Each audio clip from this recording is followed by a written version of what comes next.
ഇത് mass മോട്ടോഴ്സിന്നാണ്. Honda unicorn നമ്മൾ വർക്കിന് കേട്ടിട്ടുണ്ട്. നിലവിൽ നമുക്ക് അതിനകത്ത് പറഞ്ഞേക്കണ കംപ്ലൈൻറ്റ് സെൽഫ് ചെക്കപ്പ് പറഞ്ഞിട്ടുണ്ട്. പിക്കപ്പ് ഇല്ല, പിക്കപ്പ് കുറവാണ്. അതായത് വണ്ടി ചോക്കിലാണ് ഓടുള്ളൂ.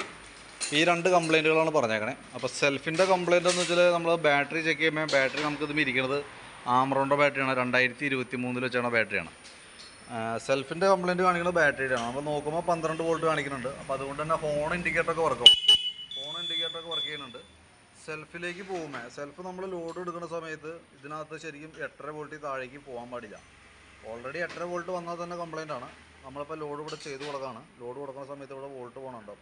5 വോൾട്ടിലേക്ക് പോകുന്നുണ്ട്. 5.10 5 വോൾട്ടിലേക്ക് തീരെ ലോ ആയിട്ട് പോവാണ്. അപ്പോൾ സെൽഫ് റെഡി ആവണമെന്നുണ്ട്. ഇപ്പോൾ നമ്മൾ വണ്ടി ഓടിയൊക്കെ വന്നു കഴിഞ്ഞാൽ സെൽഫ് അടിച്ചെടുക്കും, കുഴപ്പമൊന്നുമില്ല. പക്ഷേ രാവിലെയൊക്കെ ആയിരിക്കും കോമൺ ആയിട്ട് ആ പ്രശ്നം കാണിക്കുക. അത് ബാറ്ററിയുടെയാണ്. അപ്പോൾ ബാറ്ററി മാറ്റി വെച്ചാലാണ് അതിൻ്റെ കംപ്ലയിൻറ്റ് റെഡി ആവുള്ളൂ കേട്ടോ. വണ്ടി ചോക്കിലാണ് ഓടണേ. ചോക്കിൽ ഓടണ കംപ്ലയിൻറ്റ് കാർബേറ്ററിൻ്റെ ആണ്. ഞാനിപ്പോൾ അതിൻ്റെ എയർ ഫിൽറ്ററും പ്ലഗും കൂടി ഒന്ന് അഴിച്ച് നോക്കി. എന്തെങ്കിലും കാർബേറ്റർ നമുക്ക് അഴിക്കാണ്ട് മാർഗ്ഗമില്ല, കാർബേറ്റർ അഴിക്കണം. അപ്പോൾ എയർ ഫിൽറ്ററും കൂടി ഒന്ന് അഴിച്ച് ക്ലീൻ ചെയ്യാമെന്ന് കരുതി. എയർ ഫിൽറ്റർ നമുക്ക് കിടക്കുന്നത് കമ്പനി ഫിൽറ്ററാണ്, ഹോണ്ടയുടെ ഒറിജിനൽ ഫിൽറ്ററാണ്, പുതിയ ഫിൽറ്ററാണ്. പ്ലഗ് ആയാലും പുതിയതാണ് കിടക്കണം കേട്ടോ. അപ്പോൾ കാർബേറ്റർ അഴിച്ചപ്പോൾ എയർ ഫിൽറ്ററും പ്ലഗും കൂടി നമ്മൾ അഴിച്ചു എന്നുള്ളൂ. അത് നമുക്ക് ജസ്റ്റ് ഒന്ന് ക്ലീൻ ചെയ്തിടാം. മെയിൻ ഇതിൻ്റെ കംപ്ലയിൻറ്റ് കാർബേറ്ററാണ്. കാർബേറ്റർ നമ്മളിപ്പോൾ അഴിച്ചേക്കണം ഈ കാണണം കേട്ടോ. കാർബേറ്ററിൻ്റെ ഉള്ളിൽ നോക്കുമ്പോൾ ഇതേപോലെ ജെല്ല് കണക്ക് ഒരു ഐറ്റം വന്നിട്ടാണ് ഇതിൻ്റെ ഉള്ളിൽ കിടക്കുക. അതിപ്പോഴത്തെ പെട്രോളിൻ്റെ ഒരു റിയാക്ഷനാണ്. അപ്പോൾ നമുക്ക് ഇതിനകത്ത് പ്രത്യേകിച്ചൊന്നും ചെയ്യാതെ നമുക്കിപ്പോൾ അത് കാർബേറ്റർ ക്ലീൻ ചെയ്യണ ഒരു സ്പ്രേ ആണ്. അത് ഉപയോഗിച്ച് നീറ്റായിട്ട് നമുക്ക് ക്ലീൻ ചെയ്ത് റീസെറ്റ് ചെയ്യാം. അപ്പോൾ നിലവിൽ ഇപ്പോഴത്തെ സ്റ്റേജിൽ ആ കംപ്ലയിൻറ്റ് മാറിക്കോളും. നമുക്ക് ആ സ്ലോ ജെറ്റ് ബ്ലോക്ക് ആയതുകൊണ്ട് മെയിൻ ജെറ്റ് ബ്ലോക്ക് ആയതുകൊണ്ട് അത് മെയിൻ ജെറ്റ് ക്ലീൻ ചെയ്തിടാം, സ്ലോ ജെറ്റ് മാറ്റി പുതിയതിടാം.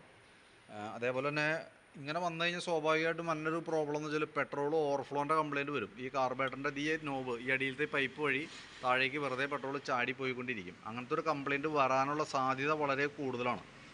അതിപ്പോഴത്തെ ഒരു സ്റ്റേജിൽ ഇപ്പോഴത്തെ ഒരു പ്രോബ്ലമാണ്. ഒട്ടുമിക്ക വണ്ടികളിലും ആ കംപ്ലയിൻറ്റ് കാണിക്കുന്നുണ്ട്. നമ്മുടെ വണ്ടിക്ക് വരുമെന്നല്ല പറയണേ, പക്ഷെ വരാനുള്ള സാധ്യത വളരെ കൂടുതലാണ്. അങ്ങനെ വന്നു കഴിഞ്ഞാൽ നമുക്ക് കാർബേറ്റർ അസംബ്ലിയെപ്പാടി ഫുള്ളായിട്ട് അഴിച്ച് മാറ്റി പുതിയത് വയ്ക്കാനാണ് പറ്റുള്ളൂ. അത് അറിഞ്ഞിരിക്കുക. നമ്മളിപ്പോൾ എന്തെങ്കിലും അഴിച്ച് ക്ലീൻ ചെയ്ത് റീസെറ്റാക്കി തരാം. കംപ്ലയിൻറ്റ് ഈ പറഞ്ഞ രീതിയുടെ ഓവർഫ്ലോ കംപ്ലയിൻ്റാണ് മെയിനായിട്ട് ഉള്ളൂ. മിസ്സിങ്ങിൻ്റെ കംപ്ലയിൻറ്റ് ഓൾറെഡി നമുക്ക് റെഡി ആക്കാനായിട്ട് പറ്റും.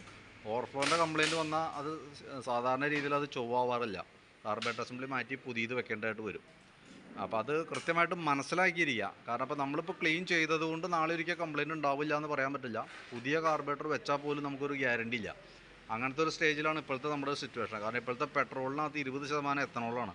ആ എത്തനോൾ ഉള്ളത് കൊണ്ടാണ് ഈ വന്ന പ്രോബ്ലംസ് മൊത്തം വന്നത് കേട്ടോ. അത് അറിഞ്ഞിരിക്കുക.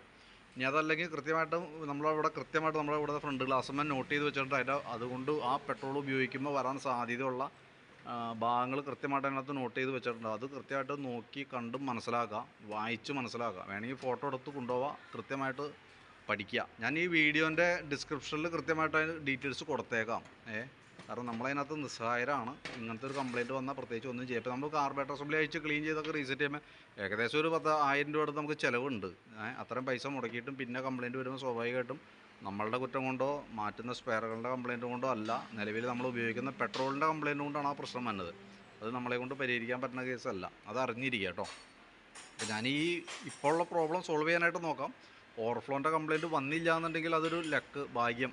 ഓവർഫ്ലോ വന്നു കഴിഞ്ഞാൽ കാർബേറ്റർ അസംബ്ലി അടക്കം നമുക്ക് മാറ്റേണ്ടതായിട്ട് വരും. അതിന് വില്ലിങ് ആയിരിക്കണം കേട്ടോ. വീഡിയോ കണ്ട് മനസ്സിലാക്കുക, അതിന് ശേഷം നോക്കിയിട്ടൊന്ന് വിളിക്കുക. നമ്മളിപ്പോൾ ഏകദേശം പ്രതീക്ഷിക്കാവുന്ന ഒരു എസ്റ്റിമേറ്റ് ഞാൻ വാട്സാപ്പിലിടാം. വീഡിയോ കണ്ടതിന് ശേഷം നോക്കിയിട്ട് റിപ്ലൈ ഇട്ടാൽ മതി.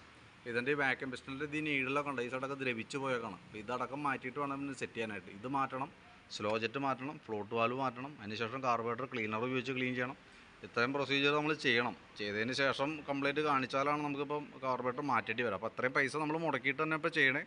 ഡാമേജ് വന്നാൽ കാശ് പോയി. അതാണ് എൻ്റെ സിറ്റുവേഷൻ കേട്ടോ. അത് അറിഞ്ഞിരിക്കുക.